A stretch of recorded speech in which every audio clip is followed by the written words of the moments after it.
Assalomu alaykum azizlar, yaxshimisizlar? Bugun sizlar bilan birgalikda Ray-Ban Meta aqlli ko'z o'ynagini sizlar bilan birgalikda ko'rib chiqadiganmiz. Xo'p, demak Ray-Ban Meta Gen 2 bilmayman, ingliz tilini biladiganlar aytib ingliz tilini bilmaganim uchun men Gen 2 ko'rib chiqaman. Gen 1 ham bor buni. Gen 2 Gen 1 dan nimasi bilan farq qiladi? Gen 1 da videoga olish sifati HD formatida olgan. Batareykalari ham bunga nisbatan Gen 2 ga nisbatan kamroq bo'lgan. Gen 2 da video sifati 3K da olar ekan va batareykasi ham ko'proq ketadi va keysini ham zaryadi ko'proq yetadigan ekan. Demak, ochishni boshladik. Men buni olgan joyimni tekshirib olib, aktivatsiya qildim va sizlar bilan birgalikda ham yana boshidan ko'rib chiqamiz. Demak, bismillah. Korobkasini ko'ryapsizlarmi? Ochilishlari ham mana shunday chiroyli ochilib beradi. Vah. Atak birinchi ochib ko'rganingizda qo'lga zo'r tushadi, yoqimli. Nima deydi, boyvachchalar narsaligi bilinib turadi. Ko'rib turganingizdek, qo'lga yoqimli. Shunaqa, ya'ni ko'z, nima deydi, ko'rjani nimasi, terini, sun'iy teri menimcha, haqiqiy teridan qilmasa kerak, sun'iy teri, lekin ushlaganingizda ajoyib. Xo'p, buni ko'rib chiqishdan oldin korobkasiga biroz to'xtalamiz. Korobkasida hech narsasi yo'q, deyarli hech narsasi yo'q. Zaryadka menimcha Type-C barchada bor. Zaryadkasi Type-C ekan. Demak, hammada Type-C bor hozir. Bemalol Type-C da quvvatlashingiz mumkin. Xo'p, o'ng tarafida ko'z o'ynagingizni oynasini artish uchun ko'ryapsizlarmi?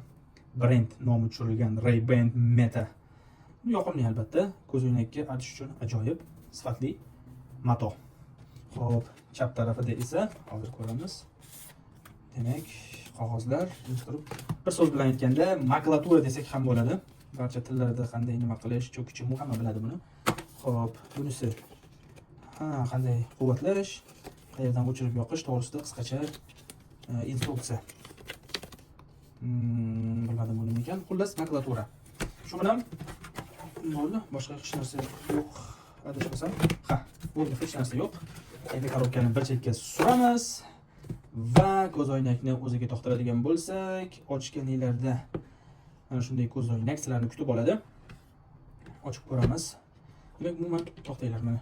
Keysi mana bu qismi adashmasam akkumulyator qismi bo'lsa kerak va mana bu ko'z o'ynakka zaryadga beradigan joyi bo'lsa kerak.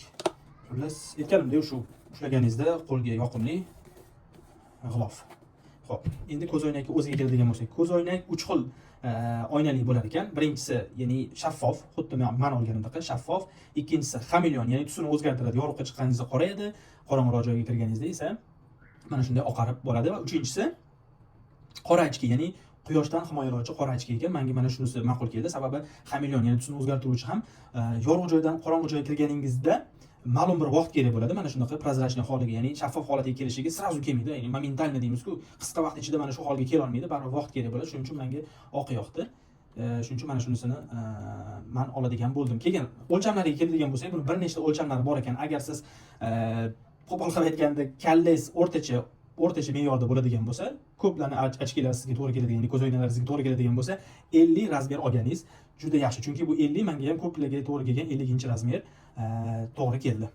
Xo'p, buni hozir nima qilamiz? Umuman xarakteristikasini tushuntirib o'tadigan bo'lsak, past qismida ikkita dinamik joylashgan. Mana ko'rib turgan ikkita dinamik. Siz taqqaningizda mana shu joydan sizga zvonokli, ya'ni gaplashishingiz mumkin va ikkita mikrofon. Telefonda gaplashib ko'rdim, juda ajoyib, sifatli. Men bilan gaplashayotgan odamlar bir ovozni yo'qolib qolishi, sifatsiz ovozing kamayapti degan hech narsa sezilmadi. Ya'ni bu bilan aytishim mumkinki, bu juda sifatli molligi bilinib turadi. Xo'p, endi keladigan bo'lsak, ikki chetida bittasida, ya'ni diod, videoga, rasmga olayotganingizda bitta yonadigan, agar videoga oladigan bo'lsangiz, yonib o'chib turadigan diod, svetodiod bor ekan va chap tarafida o'zi kamerani o'zi. Kamera juda sifatli, aytganimdek 3K razresheniyada oladi. Xullas, mana shunaqa. Zaryadga oladigan joy mana ko'rganingizda g'ilofiga tushganda mana shu ikki tomonidan quvvatlanadi va shunaqa.